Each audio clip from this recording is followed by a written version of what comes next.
পুরুষ মানুষের জীবনে সবচেয়ে বড় আফসোস কোনটা জানেন? বউ।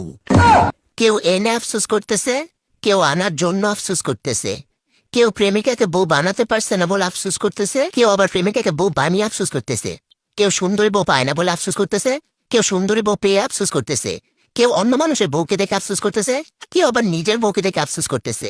ইস, কি চেয়েছিলাম আমার কি পেলাম। আবার যে বেড়া নিজের বউকে দেখে আফসোস করতেছে, সেই বেড়ার বউকে দেখে আবার অন্য 5 বেড়া আফসোস করতে হয়। ইস, এমন একটা বউ যদি আমার কপালে থাকতো। আর সব থেকে বড় আফসোস কি জানেন? এই যে তারা যে বউদের নিয়ে এত আফসোস করতেছে, এটা আবার তারা মুখ ফুটে কাউকে বলতে পারে না।